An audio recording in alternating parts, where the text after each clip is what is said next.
Assalamualaikum warahmatullahi wabarakatuh. Oke, langsung aja di sini saya akan membahas tentang masalah gagal bayar di Kredivo. Di sini akun saya terblokir sementara karena buat teman-teman yang sudah pernah gagal bayar mungkin tahu ya, karena gagal bayar. Di sini di sini akun saya premium ya. Limit saya sudah hampir 10 juta sekian karena limit sudah dipakai gitu.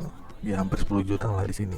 Terus berapa sih tagihan saya sih kecil sebenarnya. Saya tagihan pulsa sih, pulsa Telkomsel gitu, ini akan saya bayar sih gitu. Nah, saya pernah gagal bayar di 3 juta sekian. Terus apakah DC-nya datang? Ya pasti datang, karena di Kredivo ini DC-nya sudah merata ya, sudah sangat merata. Jadi mau Jabodetabek udah pasti didatengin gitu. Dengan di Jawa Barat, di Jawa Tengah, di Jawa Timur ataupun di Palembang atau lain-lainnya mungkin ada gitu, karena Kredivo ini termasuk yang sudah lumayan terkenal lah pinjaman online ya, seperti kayak Aku Laku dan sebagainya gitu. Dan gimana pengalaman saya? Saya didatangin pas sudah menjelang ke 3 bulan, jadi menjelang 90 hari. Tagihannya hampir 3 juta.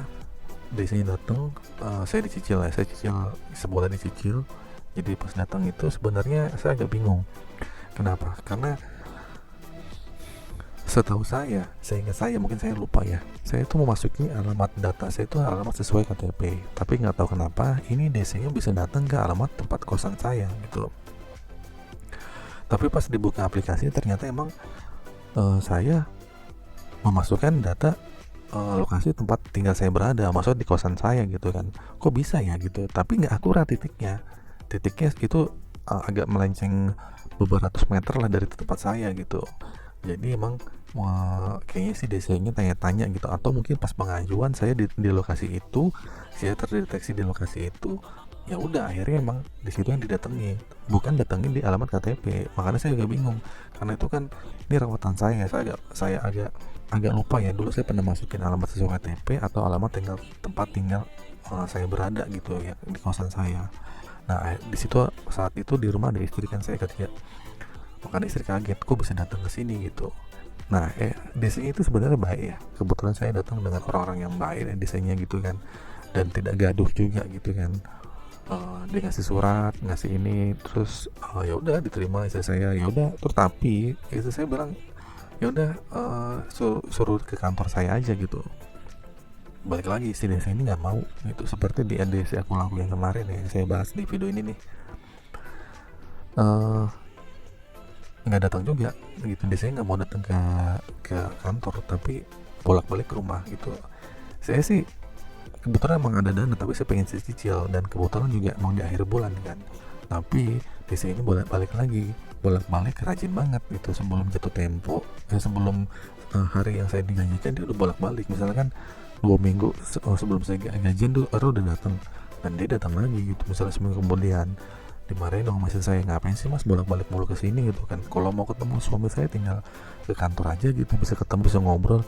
Enggak, saya sekalian lewat doang, mau reminder doang. Ya nggak tahu ya, akhirnya di foto lagi itu kan tempat kosan saya gitu. Mungkin kayaknya sih dia cari poin lah gitu kan. Makanya akhirnya pas sudah saya lunasin semuanya, saya chatting tuh, saya kembali teror balik tuh, saya kembali teror balik ya si DC yang pernah datang ke tempat saya gitu. Saya bilang aja, jangan pernah datang lagi, hidup lo akan terancam kayak gitu. Jangan pernah ngusik hidup gue, dan lo ngapain gitu jadi DC. Dua orang itu yang bolak-balik DC yang berbeda sih akhirnya balas ya, iya mas ini saya cuma tuntutan kerjaan mas, saya cuma cari makan gitu. Secara sih sebenarnya hidup mereka juga jadi DC tuh gak enak ya. Mereka punya 2 nomor kali ya, nomor buat kerja, nomor buat pribadi beda gitu kan. Salah satu yang curhat ke saya DC ya begitu gitu, mereka tuh gajinya tuh di bawah UMR gitu. Gaji kecil banget, mungkin 1 juta 2 juta kali pokoknya. Tapi kalau mereka dapat ketemu customer, ketemu nasabah beberapa, mungkin dia dapat poin gitu kan. Akhirnya mungkin sehari bisa 10 atau mungkin lebih ya, mungkin 20 kan lumayan tuh gitu. Nggak tahu poinnya berapa, saya nggak tahu kan. Nah gitu, jadi mereka sebenarnya juga kerjanya di bawah tekanan juga gitu, mesti ke lapangan. Karena biasanya orang-orang di lapangan itu ya orang yang cuma lulusan SMA gitu, atau mungkin apalah orang-orang baru gitu kan.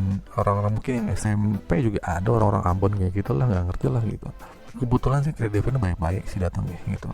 Dan jadi pertanyaan lagi ya, misalnya kalau teman-teman nanya, mas ini biasanya datang nggak dari ini, Kalau kredit udah pasti, yang atau mungkin poinnya si DC itu besar. Terus kredit juga udah banyak udah banyak customernya, udah banyak nasabahnya, jadi dia punya uang buat ngebiaya untuk DC lapangan untuk bertebaran di lapangan gitu. Jadi buat teman-teman yang pernah gagal bayar di Kredivo, mungkin 1 bulan 2 bulan masih oke, masih aman ya. Nah, tapi saya punya trik bagaimana kalau DC itu nggak datang caranya. Biasanya DC itu nggak datang itu di 2 bulan lewat. Mungkin bisa juga yang 3 bulan, mungkin 4 bulan, nggak tahu lah, mungkin tergantung daerahnya. Nah, caranya kalau misalnya kalian mau DC itu nggak datang, kalian kan cicilan nih berapa bulan nih, kamu bayar dulu yang 1 bulan itu, bayar dulu bayar misalnya punya cicilan berapa, bayar aja deh, masuk deh berapa nih gitu. Nanti kalau masuk satu cicilan gitu kan, DC itu nanti menahan buat datang, tandanya orang ini aktif lagi nih buat nyicil. Tapi kalau udah stuck 2 bulan nggak bayar, 3 bulan nggak bayar, macet, DC itu akan mengundang DC. Makanya kalau udah 3 atau 2 atau 3, ini kalian bayar deh di 1 bulan, cicil aja gitu. Kan di situ bisa tuh dicicil, kan kita bisa ngetik nominalnya. Nah itu bisa menghambat DC itu buat datang ke rumah gitu. Nah bulan depan kayak gitu aja terus gitu. Walaupun emang kita akan ribet masalah bunganya akan naik, tapi itu buat kalian yang bingung DC-nya itu datang apa enggak, ya cicil aja gitu. Nanti juga lama-lama lunas. Dan jangan takut lagi sih DC datang apa enggak gitu. Saya sih bukan nakutin ya DC datang apa enggak, sudah pasti datang ke Kredivo. Mungkin kalau ada temen yang nggak datang, ya itu beruntung aja gitu.